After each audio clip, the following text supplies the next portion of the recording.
I think good architects understand that constraints or challenges, what some people might see as a problem, right? Yeah. But those can be used as opportunities for creativity. Find something within that also gives you an opportunity to do something. I mean, architects, like you said, I think they're inherently artists.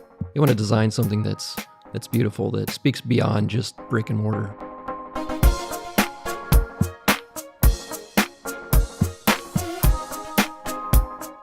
Scratch Entrepreneur. True stories of remarkable people who dropped everything to turn an idea into a healthy, profitable business.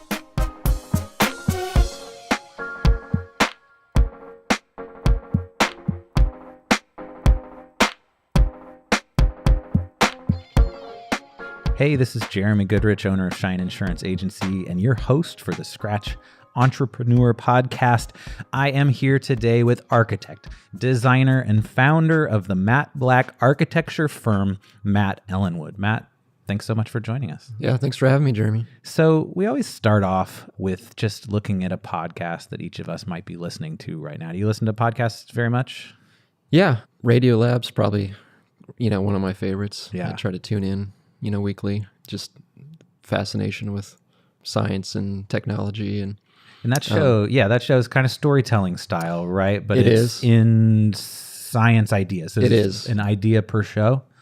Pretty much. Yep. Okay. Yep. Exactly. Okay. Cool. But they're always digging into something really interesting and fascinating. Yeah. Sometimes it's multiple episodes, but that's one that I try to tune into weekly. Okay. Cool. Any others?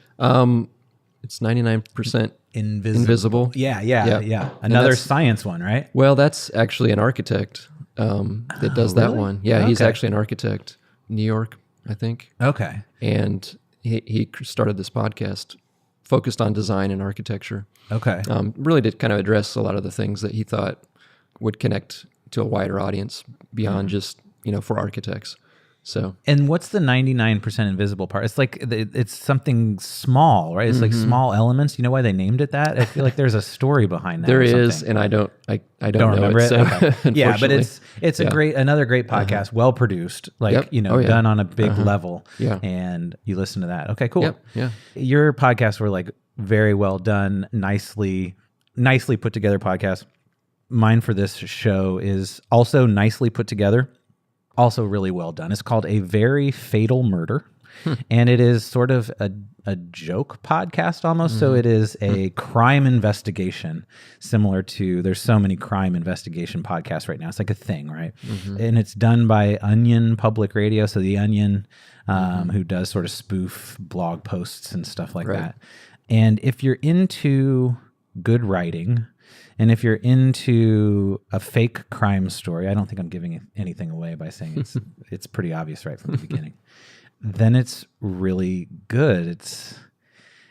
Each episode's like 9 minutes or something. So Okay. I don't know that I would listen to a half an hour of it, but 9-minute episodes, there's only 6 episodes. And so it's one I just finished recently. Cool. So that's what I'm into. Okay. Check that out.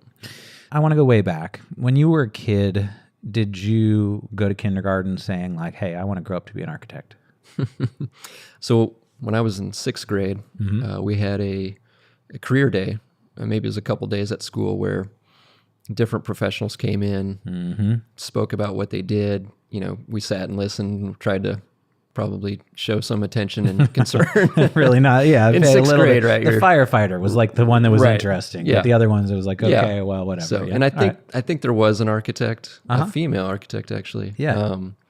So at the end of this career day, we were all asked to write down, okay, what's your top, maybe it's top 3 career choices What do you want coming to do out when of you grow up? career day, right? Yeah. And I had no idea, right? There was nothing that stood out. Yeah, didn't want to be a firefighter. Like, okay, I got to answer these questions. I was kind of racking my brain. I just turned to my best friend. I said, "What'd you put?" And he said, "Architect." And I said, "Sweet." I'm going to put architect too. Your inspiration for what you ended up growing up to be and being so good at was simply because your neighbor did it. Totally peer pressure. Right on.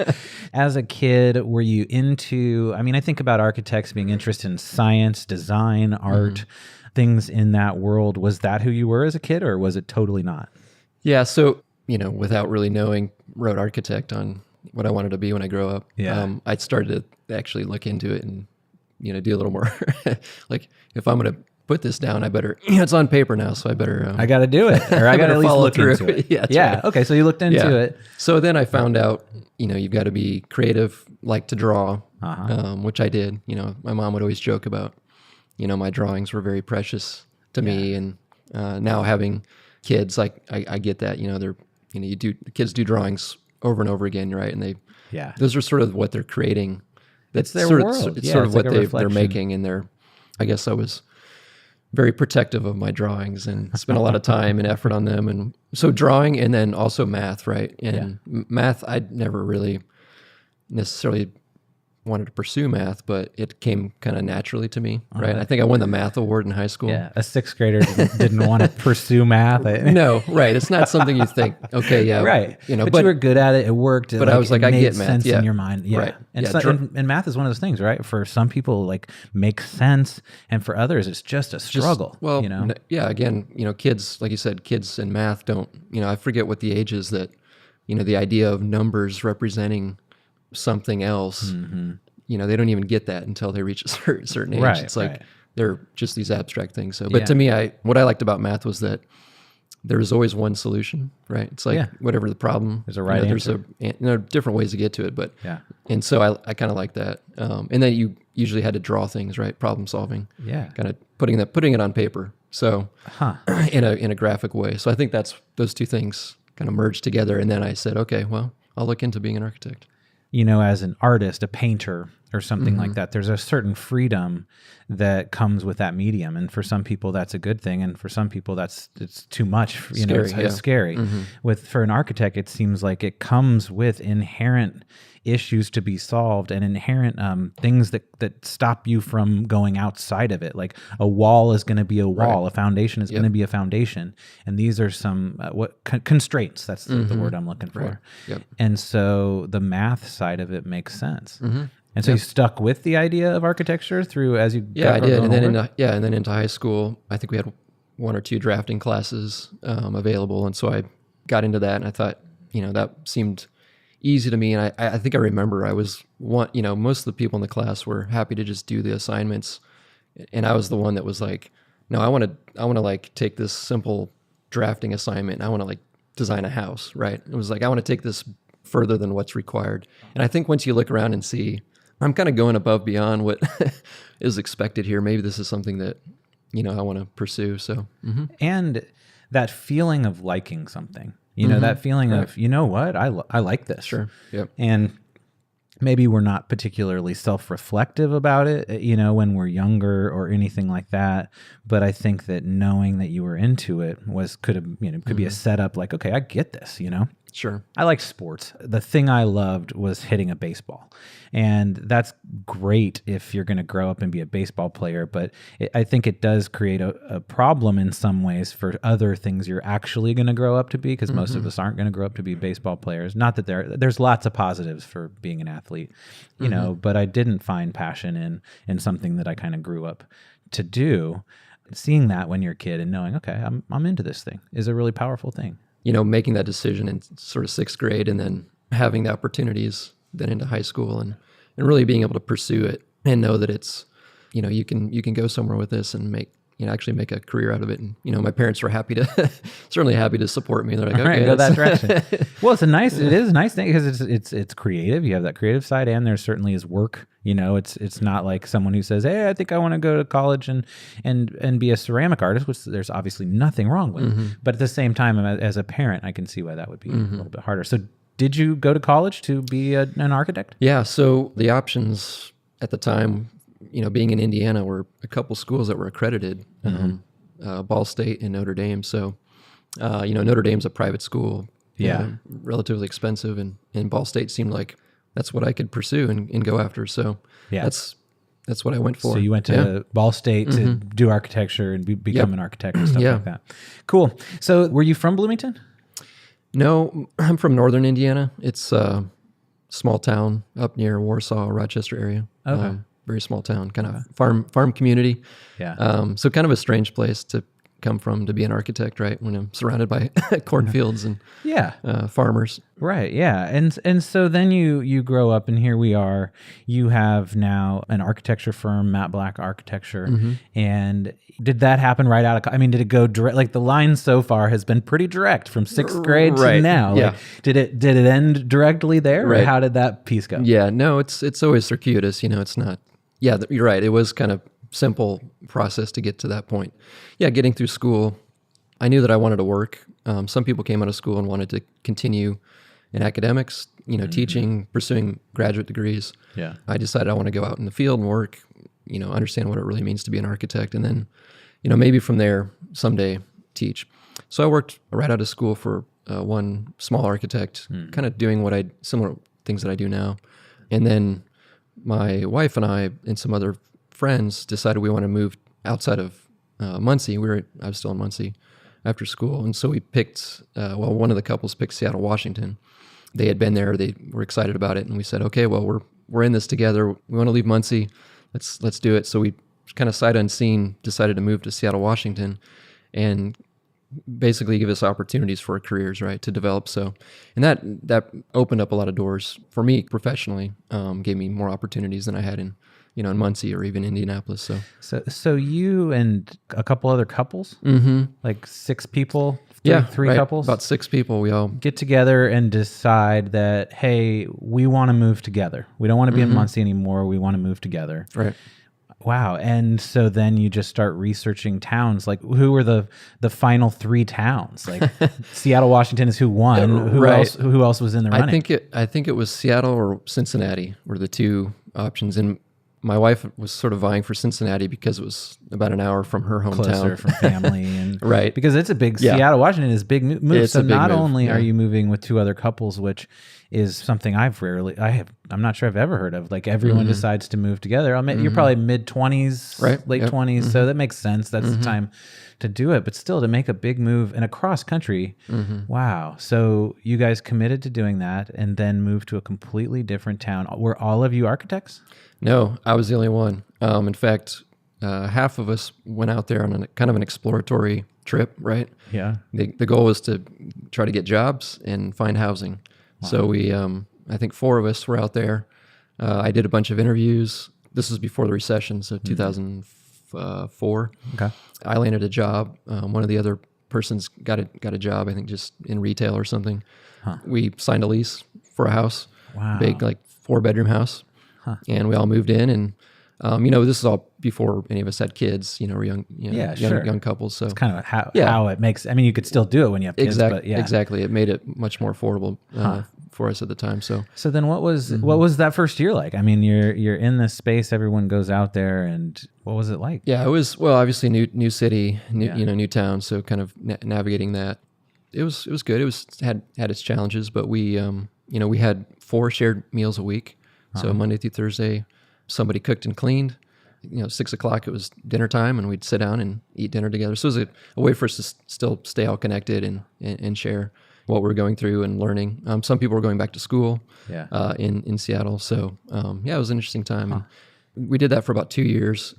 Some people started having kids, and becomes harder. Life changed, and so then we ended up moving out into separate locations. But we're all still friends and keep in touch, and so. So then you take us from there to starting Matt Black in Bloomington, Indiana. Back to Bloomington, yeah. As I said, people started having kids and they're, growing their families. I think it was right after our second son was born, and my wife was like, I could see us moving back to be closer to family, close to family. Yep. Yeah, so. Right. And this was right around 2008, and the recession was hitting. Jobs were dropping, like flies. Of course. Yeah. Especially architects tied to the construction industry. So I kind of saw the writing on the wall, and I thought, maybe we'll move back. We've got family to help us through this time period. And so we moved back. Just lived with family for about a year. I was unemployed. I was looking for work, but nothing really stuck. Nothing was. Part of the problem is I'd been designing high rises in Seattle, Washington. Right. And then I'm in Nobody needs a high Indianapolis, rise, or, especially in 08 or right, 09. Like, right. Yeah. Yeah. In Bloomington, nobody's looking for architects to design high rises. If you've never been to Bloomington, Indiana, I think there actually is a city ordinance that a building can't be more than 5 or 6 stories. Maybe it's 8 stories, but it cannot be a high rise. In fact, it would look rather funny if there was a high rise in Bloomington. But, so you were having a hard time using that resume, saying, hey, here's what I was doing. Here's the connections I have. Right. It just wasn't jiving with what anybody was doing here, along with the fact that the recession was happening and jobs weren't there. Okay. So went through that for a little bit, and then? Yeah, so my wife actually we were living with her family. She had a dream, and we were trying to decide where to move to. And our oldest was getting ready to start preschool. So we were like, we were out kind of in the middle of nowhere in the country. Yeah. So she woke up, I guess, had a dream one night and just heard Bloomington. And she said, what about Bloomington? I said, sounds good. Let's go for it. So we decided to move to Bloomington. I was working part-time then in Columbus, Indiana, but I didn't really like it. It wasn't what I saw myself doing. I was kind of classic overqualified, for the position. Doing what you could find. But it was, I was doing some work. So, and I knew I wanted to start my own business. When we moved to Bloomington, I kind of looked around, you kind of survey the scene, and I thought, well, Bloomington has a lot of students and professors that are coming and going, a lot of housing turnover. Yeah. And so I just thought, well, housing, I've got a background in housing in Seattle, doing multifamily housing. So I thought this could work. I could set up a shop here and eventually make some connections and network and do that. So that was kind of how I initially formed the business. It took some time to get it kind of up and going and meet clients and things. But so then, how long has it been since you started Matt Black? It's 6 years come January. And how has the vision evolved since you started it? It's not all that different, I think, in some ways. I'm certainly doing more than I anticipated in terms of types of projects, and which is great. But it's still a core of my business and my work is with multifamily developers, whether it's apartments, mixed use, some commercial. So where it is now is really just kind of maintaining those client relationships and really seeing what I've enjoyed about a lot of what I do is, meeting other entrepreneurs and business owners in town and seeing them grow and their businesses grow. And so kind of coming alongside them and working together. Yeah. I think I mentioned the Cardinal Spirits project is one, not multifamily, which is kind of interesting because I had no experience in it. But yeah, so this project is a business that had not started yet, that wanted to be a distiller. They had been doing work in their kitchens or whatever, got to the point in their business where they were ready to actually have a storefront and a distillery, and that's Cardinal Spirits. If you want to hear more about that, that's episode 3 of Scratch Entrepreneur. Okay. But they came to you for the design work, and if you're cool with it, let's dig into it a little bit. So that you're saying that was kind of outside of your scope of where you had thought you would be as an architect, right? It was. I had some experience with some food service, right?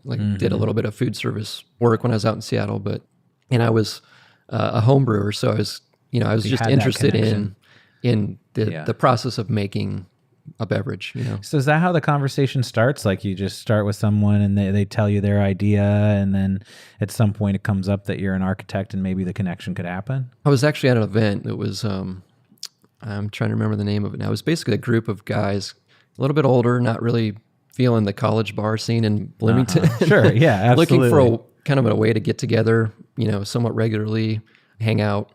The idea was to go to bars and just sort of take over the scene, as sort of middle-aged, hang out and be guys. And, like guys' night out and feel like, hey, we, this is our town too, right? Yeah, absolutely. Even though it's a college town. I went to the first event, got invited by a client, and I happened to meet Jeff Wooslich of Cardinal Spirits. Yep. And it was interesting because we were at I think it was a beer bar, alley bar, and everybody's ordering beers, and Jeff ordered like a bourbon or something, a whiskey of some sort. And I kind of was like, so you're not a beer guy, huh? He's like, no, I really like whiskey. And I was like, oh, cool. I'm getting into bourbons and, new to this part of the country and, a lot of bourbon. Very much a bourbon country. We're just north of Kentucky. Absolutely. Exactly. So, and he started explaining to me that, I really think I want to start a distillery. And I said, that'd be great. And I said, I'm an architect. So if, if you ever want to talk, to work with. and I think 6 months later, we reconnected and he actually reached out to me, I think maybe through LinkedIn. We started to talk about their vision and looked at some properties and kind of off and running. So you say, okay, what's your vision? What do you want to see? What's the space look like? Does it have a vibe? And maybe someone says, I have no idea. And maybe someone says, I know exactly what I want. You've probably seen on all sides of that spectrum where people are at. And then you kind of walk them through it. So for Cardinal Spirits, it was, let's go look at some spaces that exist already. Was he clear right off? I don't want to do a scratch build. I don't want to build a brand new place. I really want to renovate a place. Or was he open to both? When I met with them, they kind of had their hearts set on one particular building, not actually right next door to us. And it, for whatever reason, they had some complications and it didn't work out. They wanted to do the showers, the kiln building at the shower. I'm just going to say, because we're sitting not the kiln building, but a separate property. Right I was going to say, because so we are sitting right now in the Dimension Mill, which is the mill building here in Bloomington, Indiana. That's a part of the old Showers Furniture Factory from 100 years ago or so. And there's a building right next door that is yet to be renovated.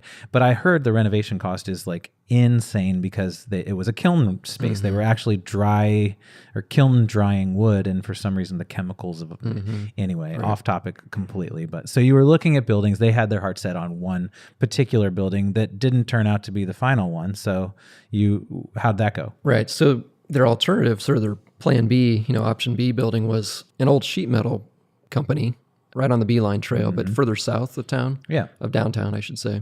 Kind of a industrial area, somewhat neglected, kind of, there's still some businesses, some storage facilities. Wasn't, I don't think in their minds, prime real estate to set up a storefront somewhere, where, a bar that you want people to come to and understand your business and your product. And we went and looked at it anyways, because it was, still on the table, an option. I guess to answer your question, they weren't looking to build new. They needed to buy a property that was existing and renovate it, just budget-wise. Yeah. So we walked through this building, just a simple concrete block building.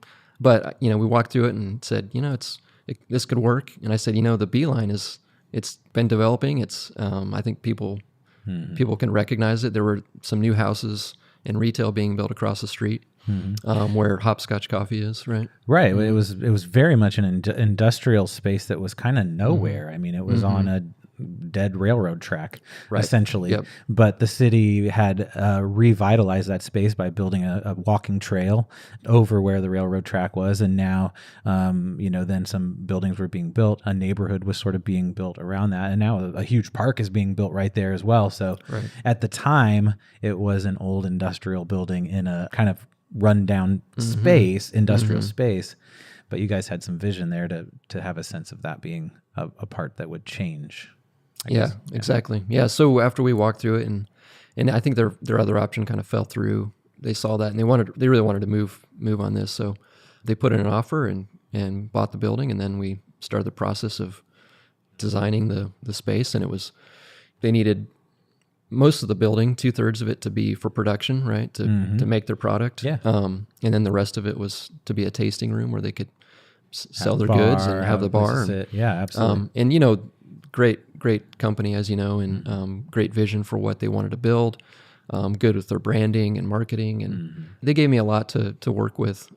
So we just kind of walked through the process. But it was a great learning process. I learned all about distilling, and it's a bit different than brewing beer. There's a number of things that are different. Space needed and just the way it happens. The equipment. Yep. Yeah, absolutely.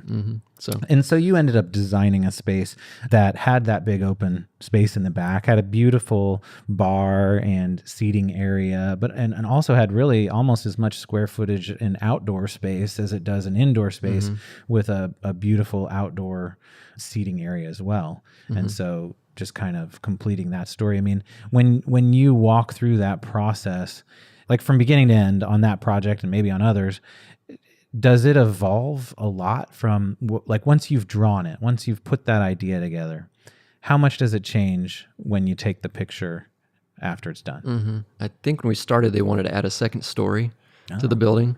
And, they had this grand vision of, a big dining space upstairs. Well, part of the rationale for the extra story was that most stills need a lot of height, right? They need a tall space. We're talking 16. I think it was 17 and a half feet or something. We had to build part of the roof to accommodate the still. So they needed some height, much like a brewing facility does. So, but we started out with, let's add a second story and kind of redo the whole exterior, add lots of, glass and have a lot of room to grow. Yeah, right? kind of a grandiose plan. Yeah. But I think just budgetarily. Yeah, then the money got involved. Right? Yeah. At some point, I remember the conversation was like, we have about a third of our budget to build this building and the rest of it's going towards equipment, right? Right. And so I just kind of remember thinking, okay, that puts me in a bind. And I said, I get it. They've got to make the great product, which they do. That's very obvious now. And so I just kind of understood. Okay, this is their challenge is getting this building built out to accommodate their needs.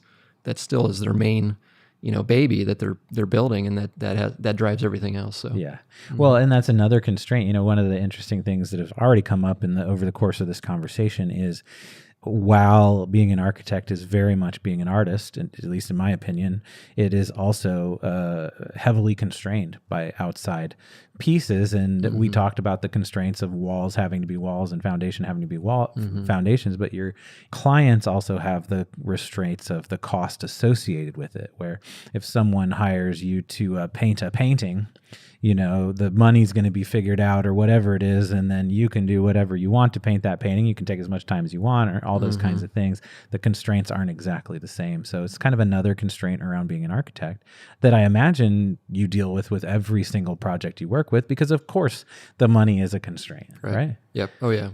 I think good architects understand that constraints or challenges, what some people might see as a problem, right? Restrictions. But those can be used as opportunities for creativity, right? Yeah. If you can find something within that also gives you an opportunity to do something. I mean, architects, like you said, I think they're inherently artists. They want to design something that's beautiful, that speaks beyond just brick and mortar, right? Yeah. And so they're always looking for opportunities, and a lot of times money is part of that, right? Having enough money to build the vision, but you're always working with some kind of budget. And it's a restraint, and you do what you can within it. And I think you get creative, and that's also kind of the fun of the process. So. Yeah. Well, the Cardinal Spirits building is beautiful. There's a Covenanter house you built that's absolutely phenomenal, and a beautiful house in an urban setting that has a lot of square footage that is amazing. You just built the Wild, which is a sort of wedding center or just an event center. Yep. That's beautiful as well. So you've been doing a ton of amazing work around the Bloomington, Indiana area, and I don't really have anywhere I'm going with that. I just wanted to point out that there's been great work you've done, and you're obviously making these beautiful projects. Is it fun? Are you having a good time doing it? Yeah, it's certainly. That's a loaded question. Yeah, it is. Yeah. Like I said previously, what I really enjoy is meeting other entrepreneurs, right? Other people that have a vision.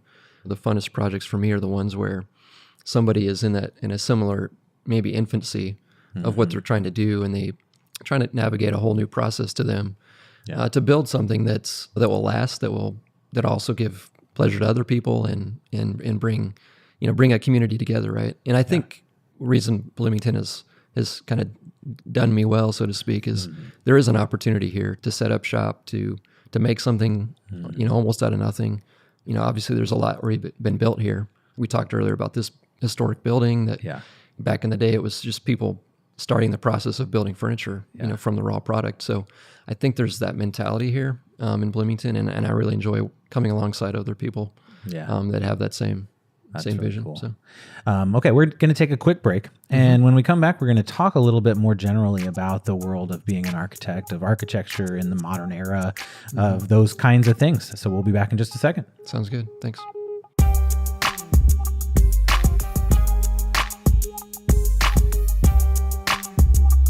Scratch Entrepreneur is brought to you by Shine Insurance. At Shine, our goal is simple: to change the way you feel about insurance. Start that evolution today at shineinsurance.com.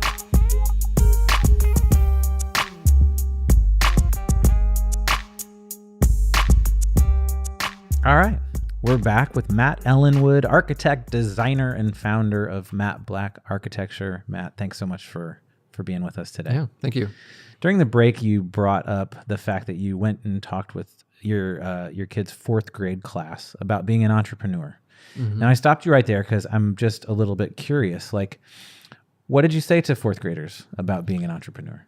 My son was bugging me for about a week to get in touch with his teacher because they were doing an entrepreneurship section at school. And he said, Dad, these other kids' parents are coming in and they're giving presentations, and you got to do it. Yeah, absolutely. He's like, you're an entrepreneur.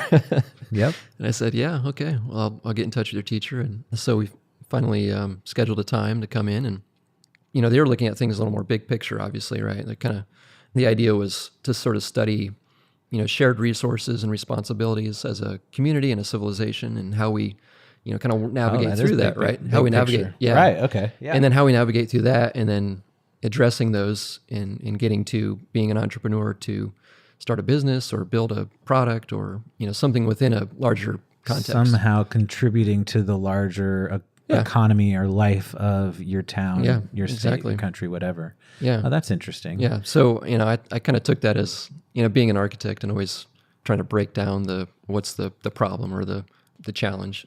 And so I took that and I was like, oh, it's interesting. I, immediately thought of the tragedy of the commons, right?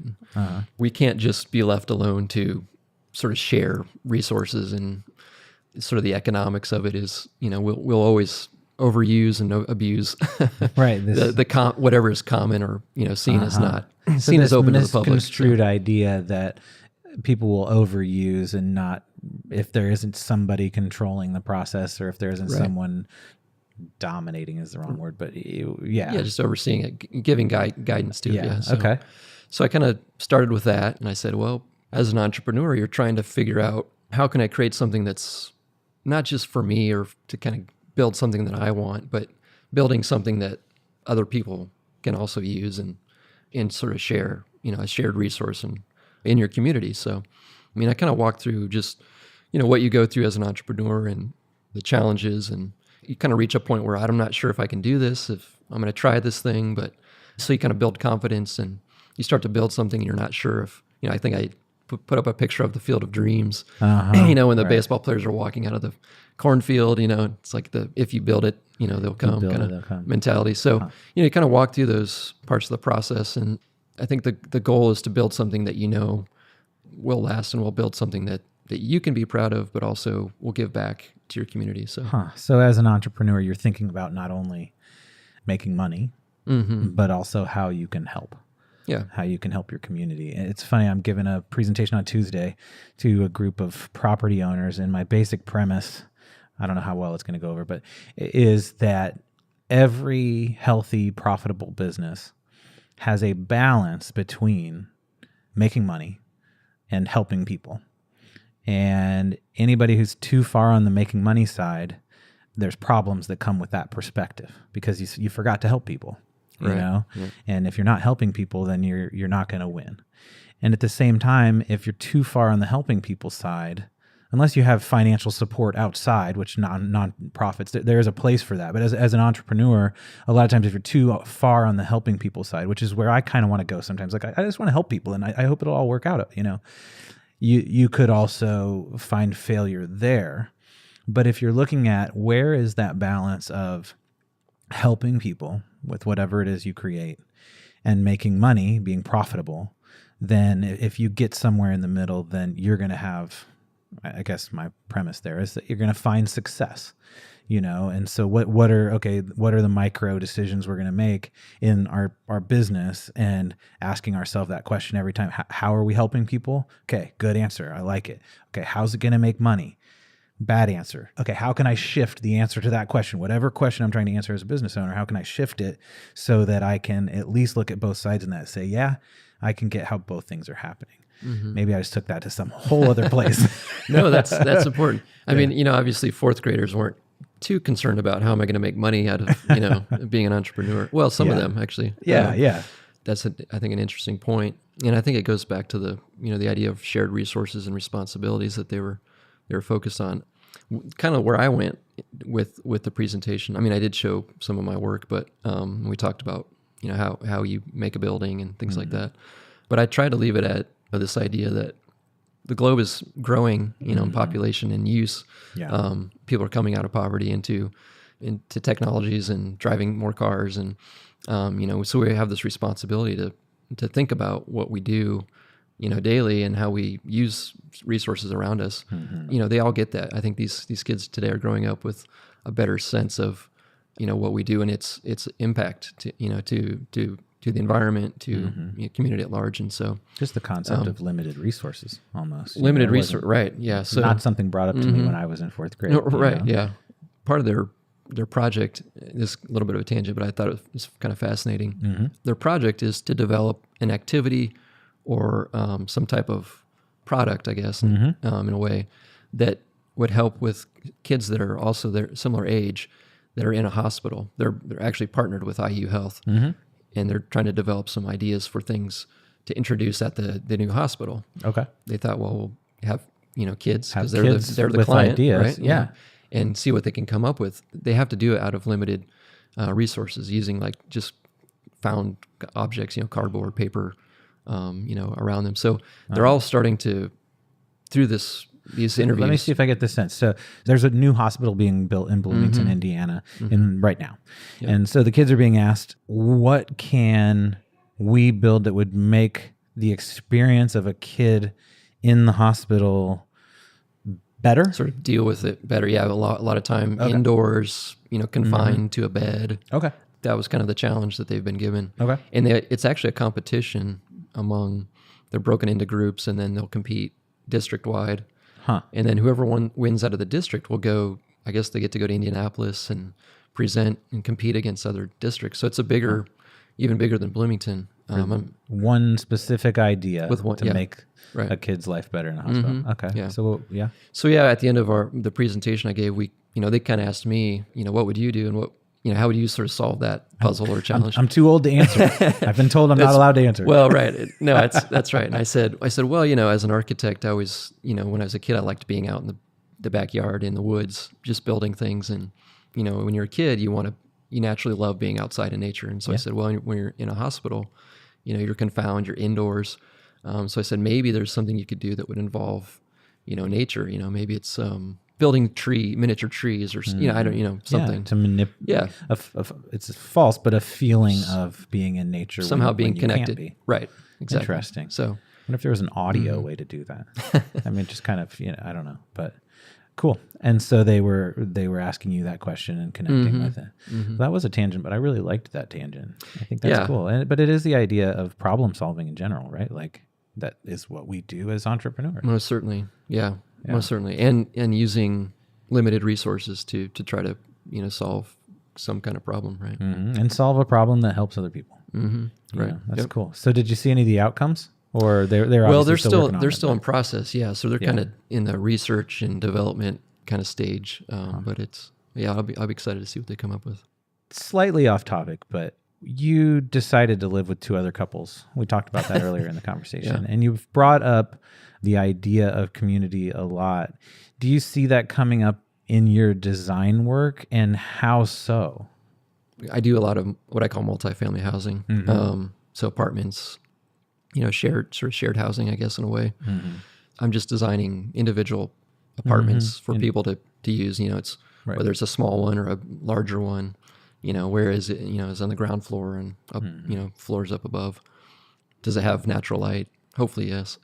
But there has been more focus on, as urbanization happens, there's been more focus on shared common spaces. Obviously here in the Dimension Mill, you have a lot of shared spaces that people can use to have events, to work in together. Yeah, there's big open co-working spaces in the middle, and then but there's also private spaces as well. So it's the bringing together of community spaces that makes sense, and spaces where we can have privacy. If in this business case, it would be if we needed it, if we wanted a private space. But in a living scenario, obviously you want a space that's just your own, that you can recede to. I think it's okay for both of those things to be true in the same place. Yeah, certainly. What I've seen is sort of a trend toward having more common, spaces that people. I mean, there's obviously the sort of the university housing sort of setup, which is kind of focused around, student needs and their sports activities and,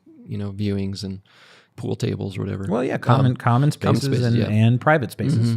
Although in student housing, you don't get any truly private space because you got a roommate usually and stuff like that. But yeah. So I think that is one thing that I've seen is a trend toward more, if we're going to be closer together, living closer together, as urbanization happens, we need to learn to also have a way to be together, but also that's comfortable. Yeah. To have that shared space, but also have that space. It's yin and yang, just like anything else in life and any other business we do or any other creative entity we experience. There's some yin and yang in it. And if there isn't, then it's boring. It's not there's no challenge. Right. Okay. Well, we're going to take one more quick break. And when we come back, we will quickly talk about the industry a little bit. Does that sound good? Sounds good. Cool.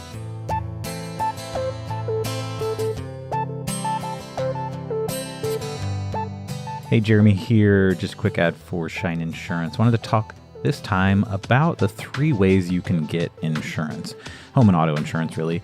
Basically, the first one is going online and getting insurance digitally. The second is calling an insurance company and getting insurance directly from them. And the third is getting insurance from an independent insurance agent who has connections with multiple different insurance companies and kind of looks for insurance for you. Shine Insurance is an independent insurance agency. There's lots of benefits, in my opinion. You can check out our video on YouTube about the topic to see kind of what our thoughts are about the 3 different ways to get insurance, but just thought I'd throw that out as a little bit of information you can use to make smart, thoughtful decisions about your insurance. So if you want to learn more, check us out, shineinsurance.com. And now back to the show.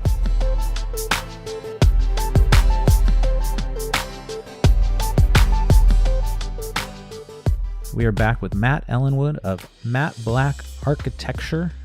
Thank you again for joining us. Yeah, thanks for having me. You have kind of a modern design style, at least what I've seen from most of your work. I don't know much about architecture, but that's kind of what I see. Clean lines, somewhat bold colors, a mix of metal and wood, things of that nature, and I like that. Is that what you see across architecture world? Is that an impossible question to ask? What's the sort of state of architecture right now? Ooh, yeah, that's a big question. I think that was 3 questions. I think that was at least 3 questions. 3-part question. Yeah.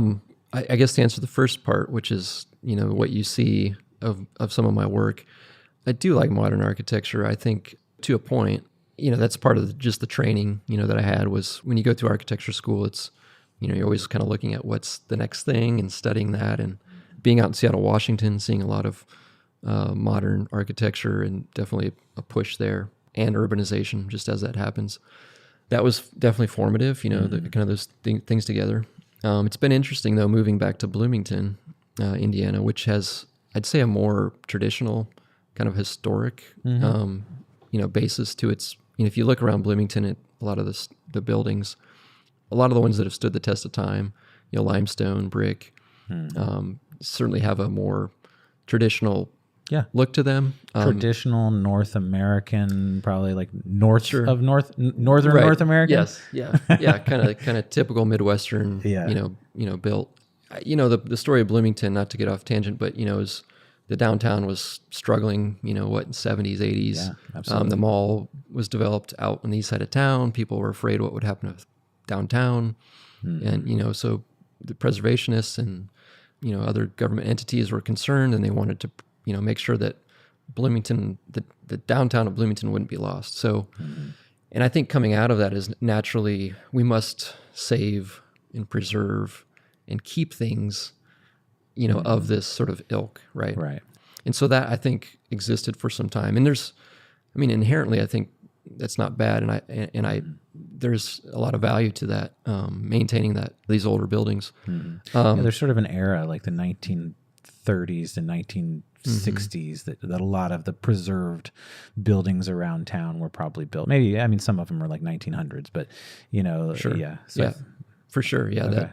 I'm always, certainly I'm cautious if there's, if it's within a neighborhood or if it's part of an older structure that you want to, that your design is matching. You want to complement that. You want to complement that. You want to, you don't want to do anything to that that's going to take away from it. You do a crazy modern house in the middle of a bunch yeah. of old style, Sure. piece. It doesn't fit. Sure. So you got to think about that. Right. Okay. So now I think you can also respond to more traditional architecture in a modern way that also highlights it. Right.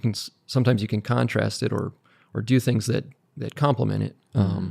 You kind of mentioned yin and yang. You know, sometimes if you have contrast to something, you know, it can also highlight, you know, the value of that older structure. You know, this building here that we're in, you know, you could say it has sort of a modern interior, but that also is, you know, complements the older character of the, you know, the old brick and old style windows.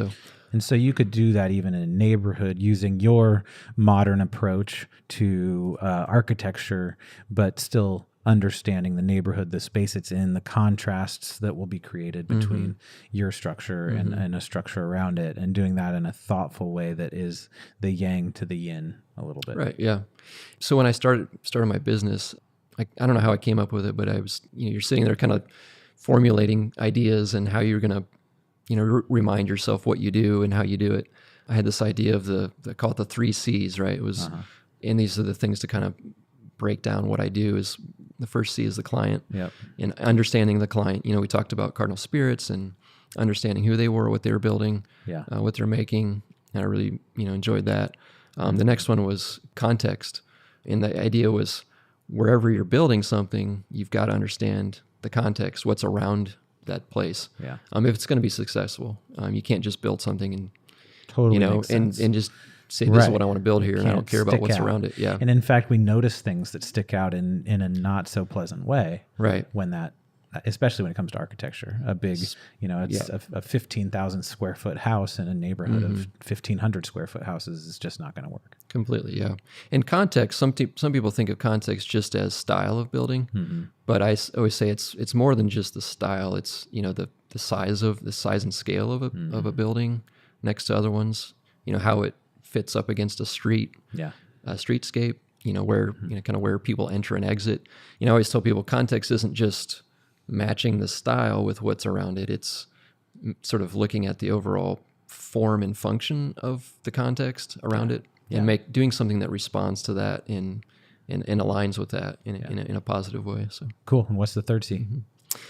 Construction, right? Okay. So, you know, I'm building things, so, you know, I've got to understand how it how it goes together. So, and in the end, you are not the builder, right? I mean, you hand off your design to someone else who ultimately builds. And we talked a little bit about that with the cardinal spirits thing, as to whether your vision is properly followed through with. I mean, are there times that where you're just like, wow, that, like, I designed this thing and I'm looking at this completely other thing that's not what I designed. Has that happened?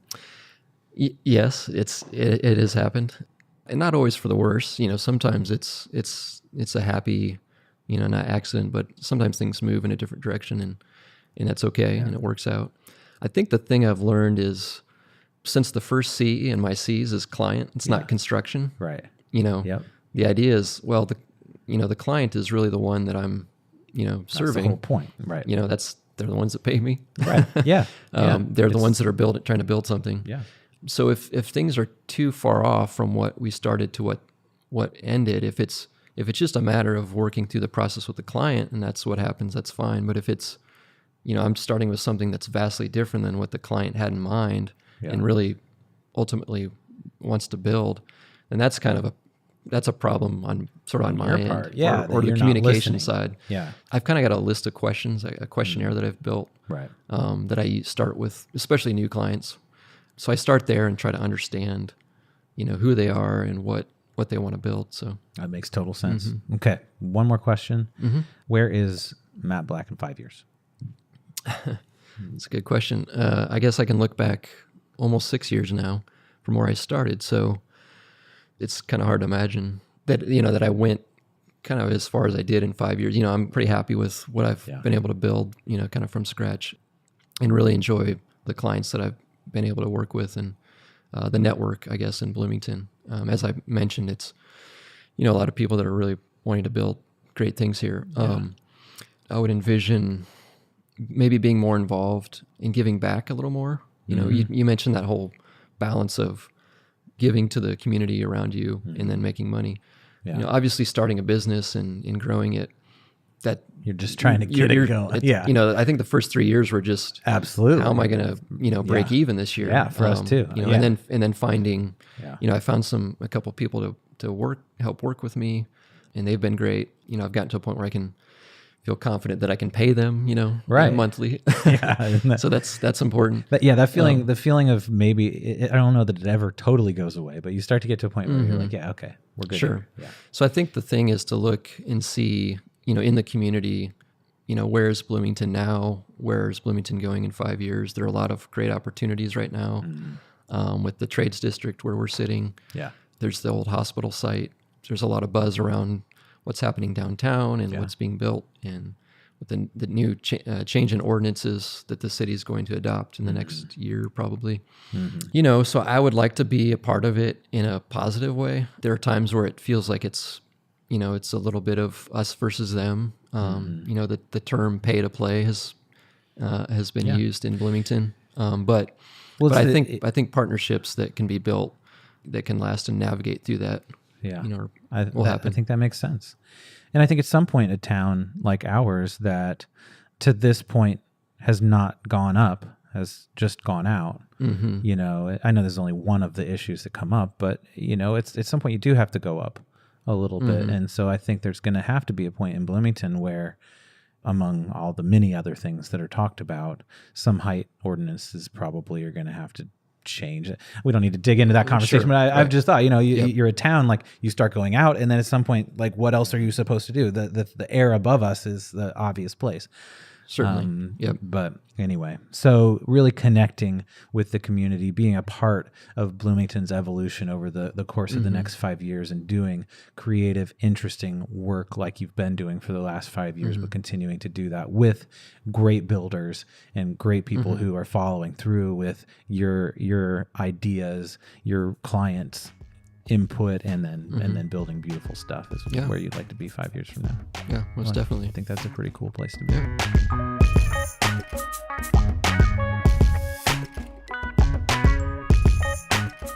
Well, if someone wants to find you more sooner than 5 years from now, how can they do so?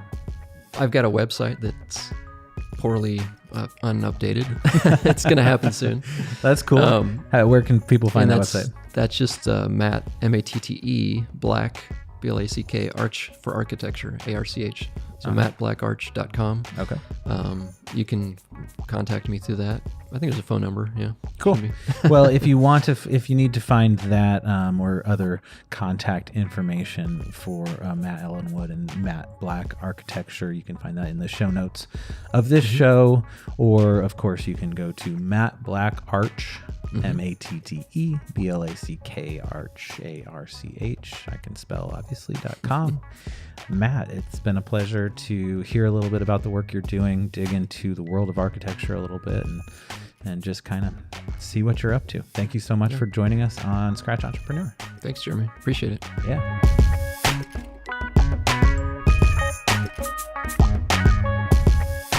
Special thanks to Matt Ellenwood of Matt Black Architecture for sharing his story with us. If you enjoyed this podcast, there's a couple of things we need you to do right now. Please subscribe to Scratch Entrepreneur on iTunes, Stitcher, Google Play, or wherever you listen to podcasts. While you're there, please rate and review the show. Please feel free to share the show with friends, maybe a designer or an architect who wants to hear the story of someone else who's succeeded in that field. And finally, please do join our group on Facebook, the Scratch Entrepreneur Facebook group, where we talk about all things entrepreneur. All right, until the next time, have a wonderful day.